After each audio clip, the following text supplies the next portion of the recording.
Assalamualaikum warahmatullahi wabarakatuh.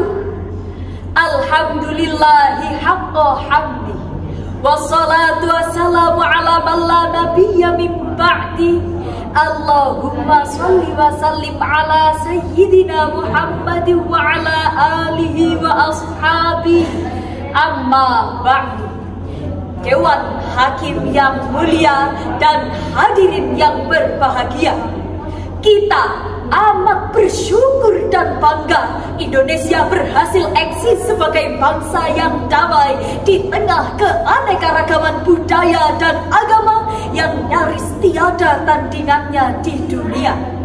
Tantangan merawat perdamaian bangsa kini semakin berat, sebab pada era teknologi informasi, jutaan konten ujaran kebencian yang mengarah kepada konflik mudah diakses oleh semua lapisan masyarakat.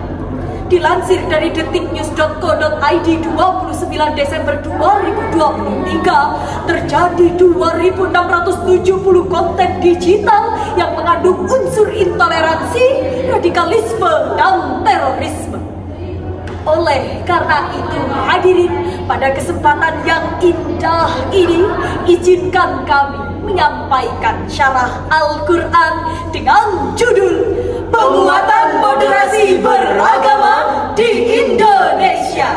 Sebagai rujukan, mari kita renungkan potongan firman Allah dalam Al-Quran Surah Al-Baqarah ayat 143.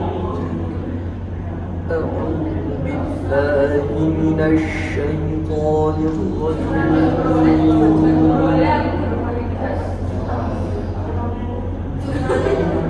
بسم الله الرحمن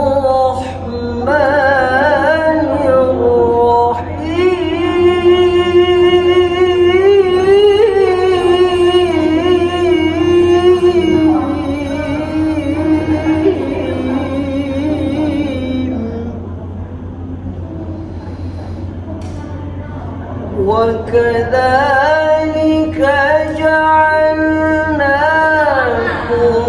أمة وسطا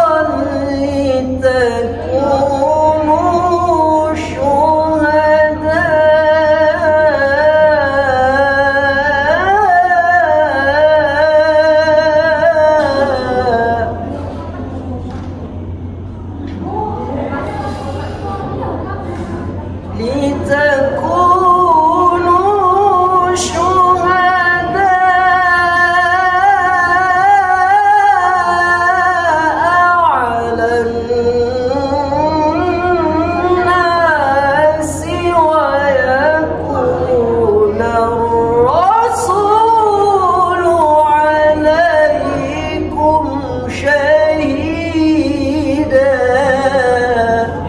hamba berlindung kepada Allah dari godaan setan yang terkutuk dengan menyebut asma Allah yang Maha Pengasih lagi Maha Penyayang.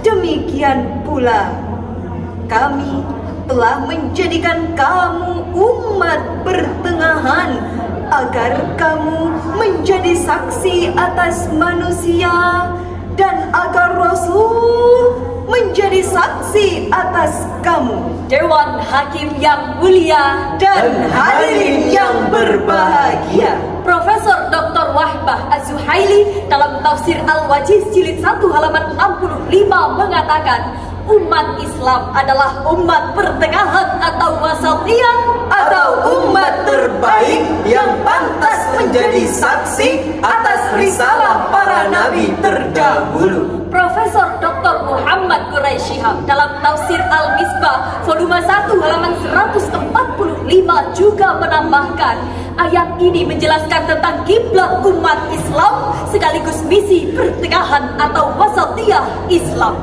Ini berarti umat Islam harus selalu di tengah, seperti posisi Ka'bah yang berada di titik tengah dunia. Hadirin, moderasi beragama adalah cara pandang dalam memahami dan menjalankan agama secara proporsional, jalan tengah atau tawasud, dan tidak berlebihan atau ekstrim atau tatarruf.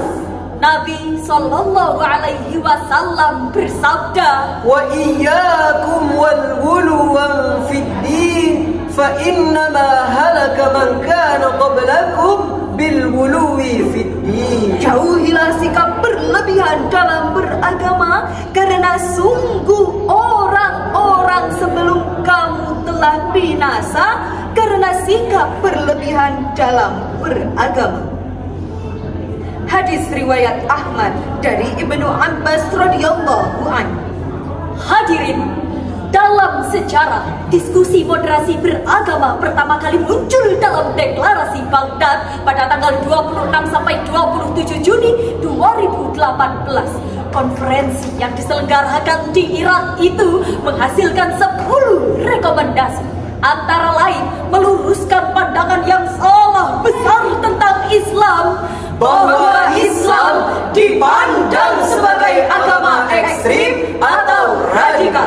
Ditegaskan pula dalam deklarasi itu bahwa terorisme tidak boleh dikaitkan dengan etnis, agama, atau aliran tertentu.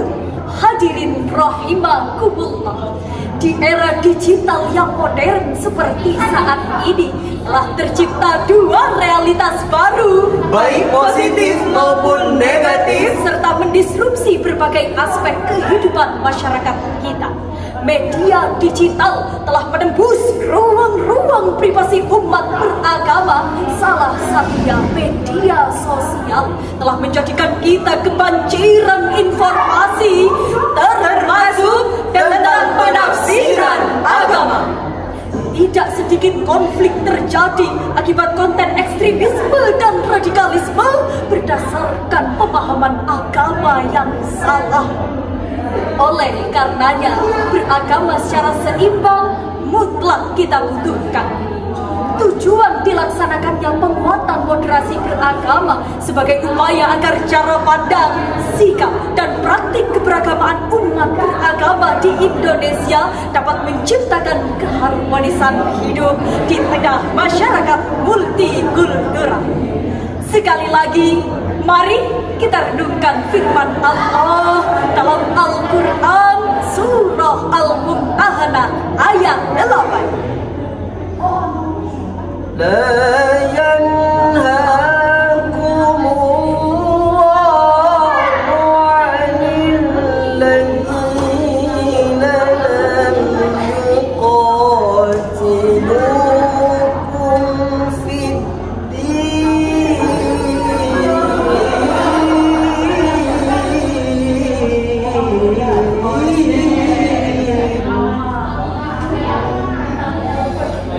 الذين لم يقاتلوكم في الدين ولم يخرجوكم من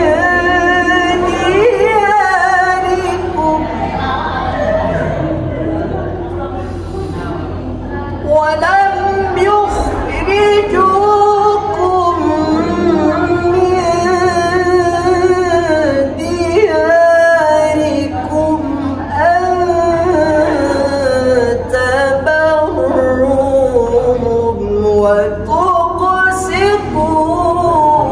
وتقسطوا إليهم إن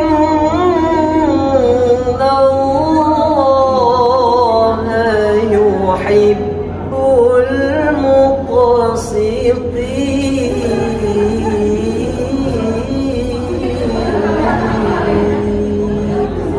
صدق Allahul Azim.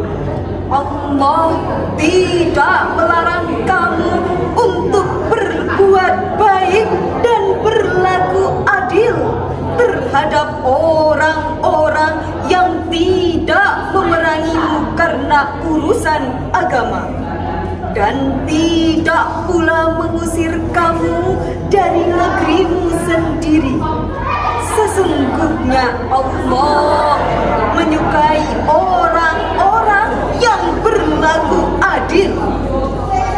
Maha benar Allah atas segala firman-Nya, dan Dialah yang Maha Agung. Dewan Hakim yang mulia dan hadirin yang berbahagia, Imam Ibnu Katsir dalam tafsirnya jilid 10 halaman 71 mengatakan bahwa Allah tidak melarang kita berbuat baik dan berlaku adil dikarenakan kebaikan dan keadilan itu bersifat universal, sekalipun kepada orang yang tidak memerangi kita serta tidak mengusir kita dan bersikap toleran dalam beragama.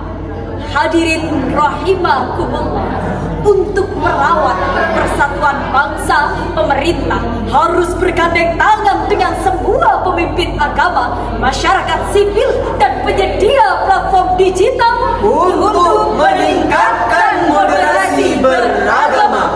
Betul hadirin? Semua pegiat keagamaan harus bisa memanfaatkan media digital untuk kampanye massal moderasi beragama. Pemerintah harus pula menindak tegas siapapun yang mengajarkan radikalisme, termasuk yang disebarkan melalui media digital. Dalam kesempatan yang indah ini, kami mengajak seluruh masyarakat Indonesia, ayo saudaraku, jadikan agama sebagai sumber kedamaian, bukan sumber keresahan. Bunda Teresa, orang yang menghabiskan umurnya untuk membela orang-orang miskin di India, mengatakan, I would rather make mistake in kindness and compassion than work miracles in unkindness and hardness.